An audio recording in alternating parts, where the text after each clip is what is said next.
শুরু হয়েছে শ্রাবণ মাস।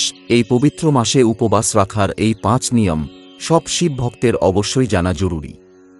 নমস্কার বন্ধুগণ, আমার এই ইউটিউব চ্যানেলে আপনাদের সকলকে জানাই স্বাগত। আজকের এই ভিডিওটিতে আমি শ্রাবণ মাস নিয়ে কিছু মূল্যবান বাস্তুশাস্ত্রের কথা বলবো, যা আপনাদের সকলকে জানা খুবই প্রয়োজন। তাছাড়া ভিডিওটির শেষে আমি আপনাদের এমন কয়েকটি রাশির কথা বলব যেগুলো শ্রাবণ মাসে উন্নতি সাধন করবে। তাই আজকের এই মূল্যবান ভিডিওটি অবশ্যই শেষ পর্যন্ত দেখবেন এবং কমেন্টে হর হর মহাদেব অবশ্যই লিখবেন। তাছাড়া ভিডিওটি নিজের বন্ধুবান্ধব তথা আত্মীয় স্বজনদের সাথে অবশ্যই শেয়ার করবেন, যাতে ওনারাও উপকৃত হতে পারেন। হিন্দু ধর্মে শ্রাবণ মাস অত্যন্ত মাহাত্ম্যপূর্ণ। এই মাসকে মহাদেবের প্রিয় মাস বল মনে করা হয়। তাই শিবভক্তদের কাছে শ্রাবণ মাসের বিশেষ গুরুত্ব রয়েছে। এই মাসে মহাদেব ও পার্বতীর আরাধনা করলে ঈশ্বরের আশীর্বাদ লাভ করা সম্ভব হয়। বাংলা ক্যালেন্ডারের হিসেবে এই বছর শ্রাবণ শুরু হয়েছে 7 জুলাই। 6 জুলাই কর্কট রাশিতে প্রবেশ করবে সূর্য।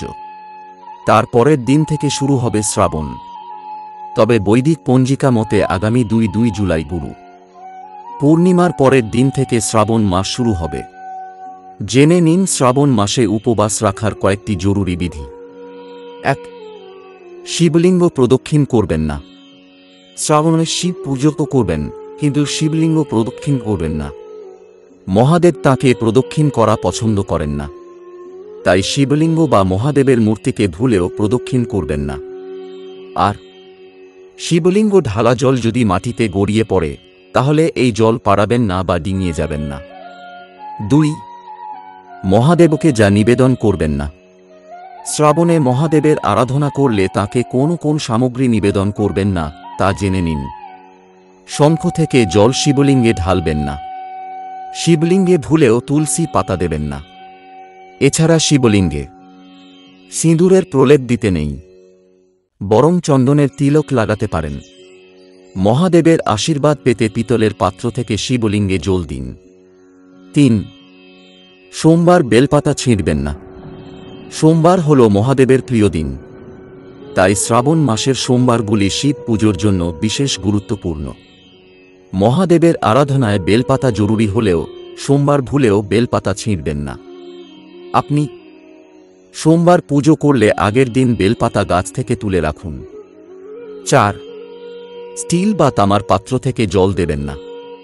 শিবলিঙ্গের অভিষেক করতে জল এবং দুধ ঢালতে হয়, কিন্তু তার জন্য ভুলেও স্টিল বা তামার পাত্র থেকে শিবলিঙ্গে জল দেবেন না। কেবলমাত্র পেতলের পাত্র থেকেই শিবলিঙ্গে জল ঢালুন।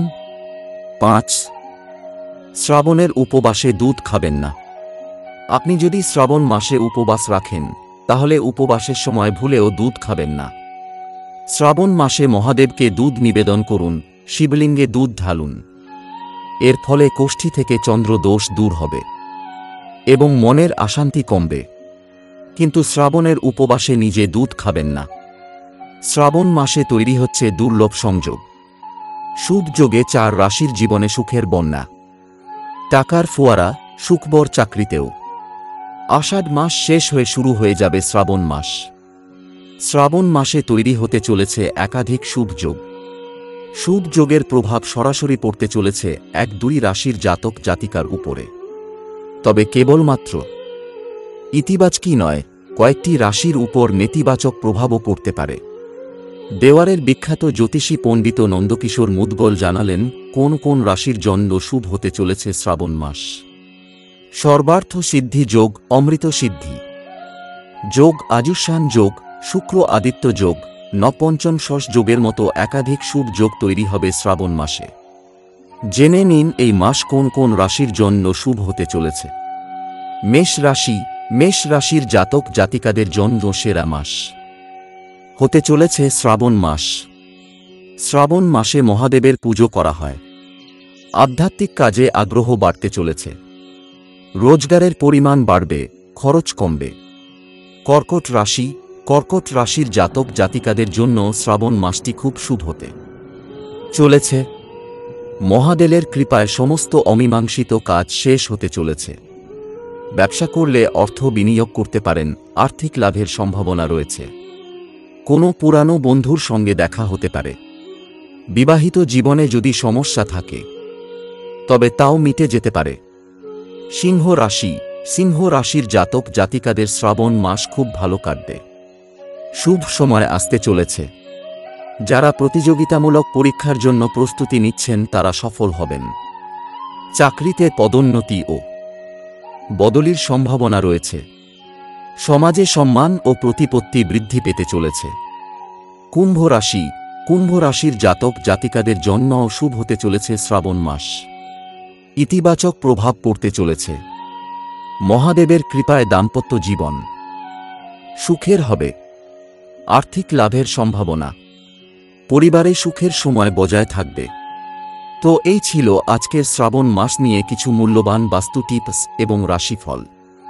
এইরকম প্রতিদিন নিত্যনতুন ভিডিও প্রায়ই দেখার জন্য আমাদের চ্যানেলটি সাবস্ক্রাইব করে রাখবেন। ধন্যবাদ।